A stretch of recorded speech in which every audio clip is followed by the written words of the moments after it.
वाहिगुरु जी का खालसा, वाहिगुरु जी की फतेह। बाबा दीप सिंह, यह नाम सुनते ही मन में वीरता भर आती है। बाबा दीप सिंह जी न केवल एक योद्धा थे, बल्कि वह बहुत बड़े विद्वान भी थे और गुरु गोविंद सिंह जी के सच्चे सिख भी थे, जिन्होंने अपना शीश दे दिया मगर गुरु से कभी भी मुंह नहीं फेरा।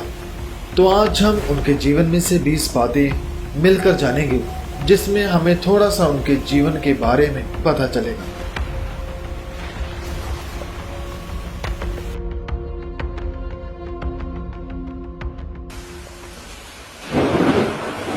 बाबा दीप सिंह का जन्म गांव पोहविंड, जिला अमृतसर में हुआ।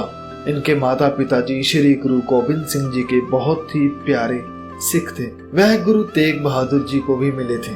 उनके पिताजी का पहला नाम भक्ता था और माताजी का नाम जीवनी था।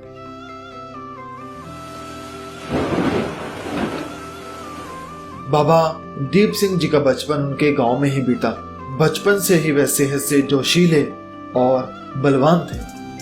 उन्होंने गांव में ही घोड़सवारी सीखी, शस्त्र विद्या सीखी, खेतों में काम करना सीखा, पढ़ाई करना सीखी। इस तरह से और भी बहुत सारे काम उन्होंने सीखे। और जब वह एक बार अपने माता पिताजी के साथ श्री गुरु गोविंद सिंह जी को मिलने के लिए गए, तो गुरु साहब ने उससे पूछा कि क्या नाम है तुम्हारा? तो जवाब दिया, गुरुजी मैं दीपा हूँ। संगत जी, बाबा दीप सिंह जी का बचपन का नाम दीपा था। तो गुरुजी ने कहा, वाह, नाम तो बहुत प्यारा है, तो बड़ा होकर खालसे का दीप बनेगा। गुरुजी ने पूछा, क्या तुम्हें शस्त्र चलाने आते हैं? तो बाबा दीप सिंह जी ने कहा कि हाँ जी, मैंने गांव में सीखे हैं, मगर जैसे यहाँ खालसा शस्त्र चलाते हैं, इतनी ज्यादा निपुणता मुझ में अभी नहीं है। तो गुरु साहब ने कहा, क्या यहाँ रहकर और विद्या सीखना चाहोगे? तो बाबा जी ने माता पिता की तरफ देखा और अपने माता पिता से कहा कि मैं शस्त्र विद्या सीखना चाहता हूँ। तो माता पिता बहुत खुश हुए। उन तीनों ने उसी होला मोहल्ला पर अमृत छका और पिता, जिनका नाम भक्ता था, वह खालसा बनकर अमृत पान कर कर भगत सिंह बने और माता जो जीवनी थी वह जीवन कौर बनी और दीपा वह अमृत पान करके दीप सिंह बना। तो इस तरह पूरा परिवार खालसा सज गया।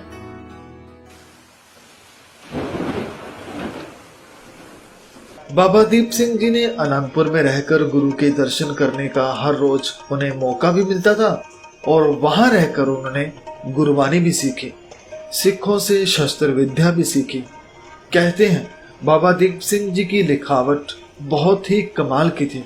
उनकी लिखाई के चर्चे पूरे आनंदपुर में थे।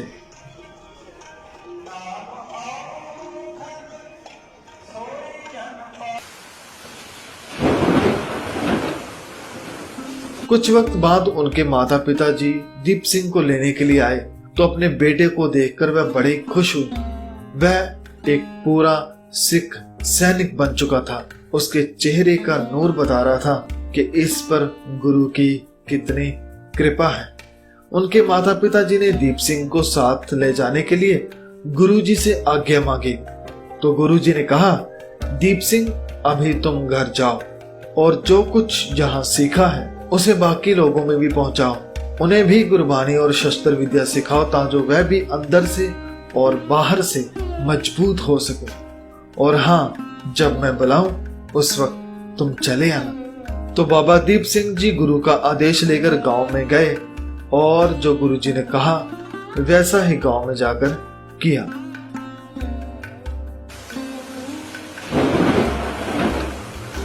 कुछ समय बाद गुरुजी पर और गुरु साहब जी के परिवार पर मुगलों ने बहुत अत्याचार किया, जिसकी कभी कभी खबर बाबा दीप सिंह जी को मिलती थी। परंतु गुरुजी का आदेश था कि जब मैं बुलाऊं उसी वक्त आना। इस बात ने बाबा दीप सिंह जी को रोक रखा था और बाबा दीप सिंह जी को यह भी पता न था कि अब गुरुजी कहाँ हैं, क्योंकि वह आनंदपुर छोड़कर जा चुके थे। उसके बाद कुछ ही दिनों में गुरुजी का पूरा परिवार शहीद हो गया और गुरुजी रब के हुक्म को मीठा मानकर आगे बढ़े और कुछ वक्त दमदमा साहिब में बिताया।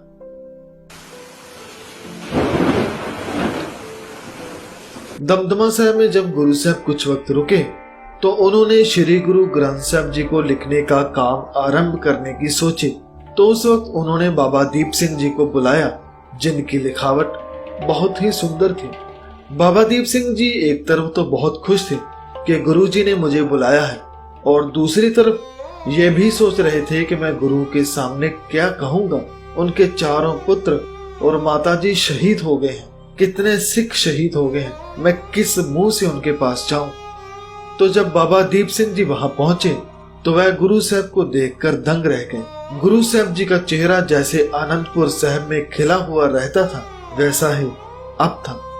गुरु साहब बाबा दीप सिंह जी के दिल की बात जानते थे। गुरु जी ने कहा कि जाओ आराम करो, हम कल बात करेंगे।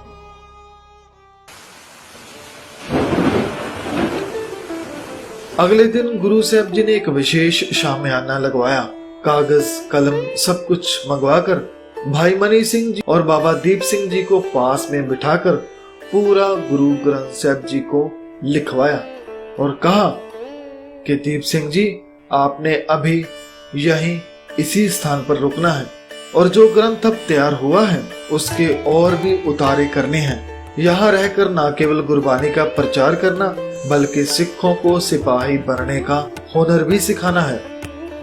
जैसे हम पर ऐसा वक्त आया है, हो सकता है ऐसा वक्त कभी सिखों पर भी आए, इसलिए तैयार बर तैयार रहो और एक रब से जुड़े रहो।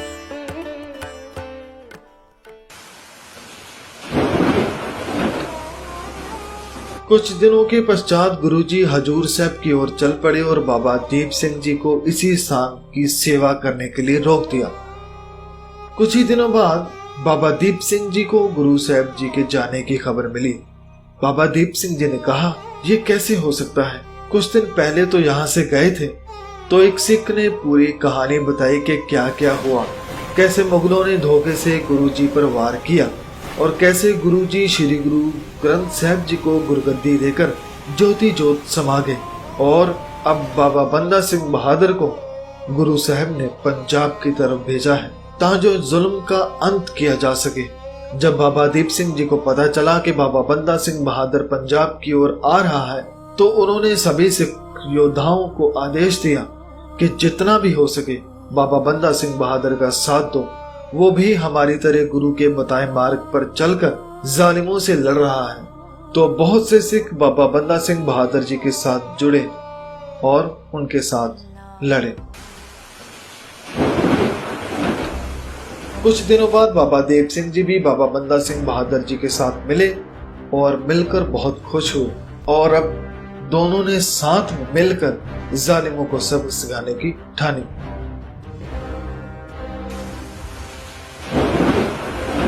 दोनों ने मिलकर एक एक करके सभी मुगलों व उन जालिमों के ठिकानों को बर्बाद किया जहां पर जुल्म की इंतहा हो चुकी थी।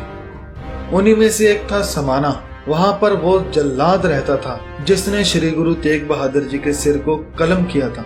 दोनों ने मिलकर उस जल्लाद और उस नगर के जालिम फौजदार को भी नवंबर 1709 में सबक सिखाया।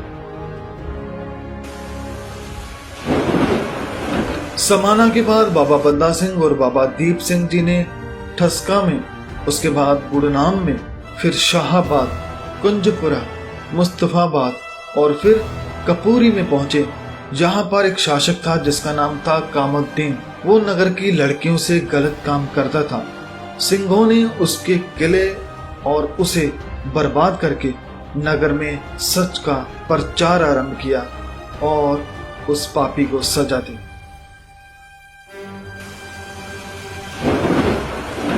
उसके बाद दोनों संडोर पहुंचे। इस नगर का अधिकारी हिंदुओं के मुर्दे जलाने नहीं देता था और सभी पर भारी कर लगाता था। जुल्म की हद थी। उस पापी का नाम था उस्मान खान। जब इसको सिंघों के आने का पता लगा तो उसने पूरी तैयारी की और भारी फौज के साथ हमला किया, मगर सिंघों के जोश के सामने वह टिक न सका। उस्मान खान की इसमें भारी हार हुई। उसके बाद यहाँ के लोगों ने उस्मान खान की हार की खुशी मनाई और नगर में फिर से अमन शांति पैदा हुई।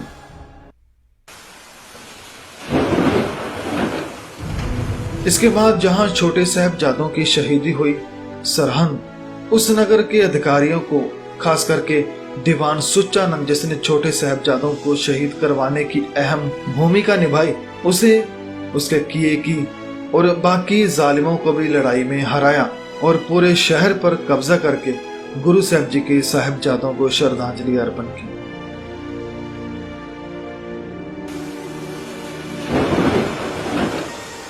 उसके बाद दोनों ने मिलकर पंजाब के और भी बहुत से राज्यों में जहां जहां जालिमों का राज था, उनके राज को तोड़कर खालसे का राज्य कायम किया। और बाबा दीप सिंह जी आखिर में वहां पहुंचे जहां वह गुरु साहब से पहली बार मिले थे, आनंदपुर साहिब जो अब वीरान पड़ा था। बाबा दीप सिंह जी ने फिर वहां दीवान लगाने शुरू किए, वहां पर गुरबानी का प्रचार किया और 3 महीनों के अंदर अंदर आनंदपुर साहब में फिर से वही चहल पहल शुरू कर दी जैसी चहल पहल गुरु साहब के वक्त थी।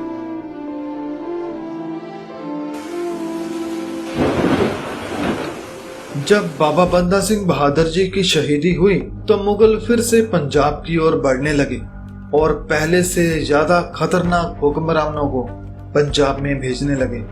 1726 के बाद जकरिया खां को लाहौर का, पंजाब का जो राजधानी थी, उसका सूबेदार बनाया, जिसने सिखों पर अत्याचार करना आरंभ किया।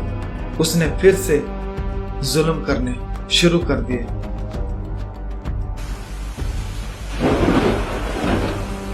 बाबा दीप सिंह जी जहां एक तरफ हो रहे हमलों से सिखों को आगाह करते थे, उधर दूसरी तरफ वह गुरबानी का प्रचार भी निरंतर करते जा रहे थे। वह छोटे छोटे पोथी साहब तैयार करके लोगों में बांटते, उन्हें गुरबानी पढ़ना सिखाते और शस्त्र विद्या, घोड़सवारी और अनेकों ही तरह की विद्या लोगों में बांटते, गुरु साहब की शिक्षा देते।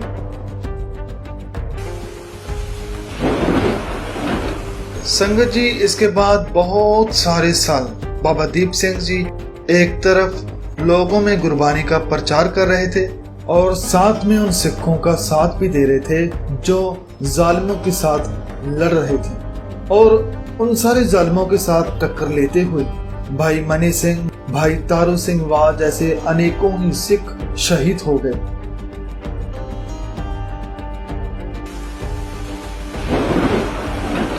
सत्रह में अब्दाली ने तैमूर को पंजाब का सूबेदार बनाया और उसने भारी फौज रखकर जहां भी सिख दिखे उसे मार मुकाने का हुक्म दिया।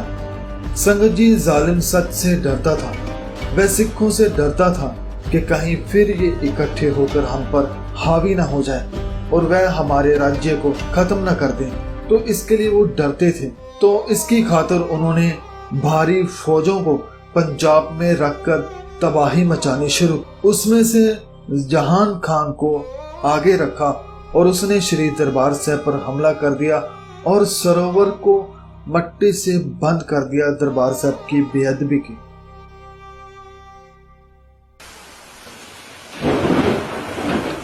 जब बाबा दीप सिंह जी को इसकी खबर हुई तो वह उस वक्त काफी बुजुर्ग हो चुके थे, 75 साल की उम्र से ज्यादा थे।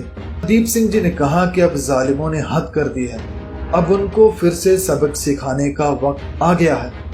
तो बाबा जी ने पहले सब सिखों को संदेशे भेजे, उनको इकट्ठा किया और अमृतसर से सभी सिख संगठनों को इकट्ठा करके दरबार साहब पर हुए पूरे हमले की कहानी सुनाई और फिर आगे बढ़े। जब तैमूर को पता चला कि सिख लड़ने के लिए आ रहे हैं तो वह भागकर अटक चला गया और जहान खान जिसने दरबार साहब की बेअदबी की उसके साथ अमृतसर के नजदीक गोहलगढ़, वहां पर युद्ध हुआ। वहीं जहान खान की हार हुई। उसके बाद अब्दाली ने पंजाब में और टुकड़ियां भेजी और उसके साथ भी बाबा दीप सिंह जी ने युद्ध किया। 2-3 बार बड़े युद्ध हुए लेकिन वह सभी हार गए। सभी मुगल हैरान थे कि एक बुजुर्ग कैसे जवानों की तरह लड़ रहा है।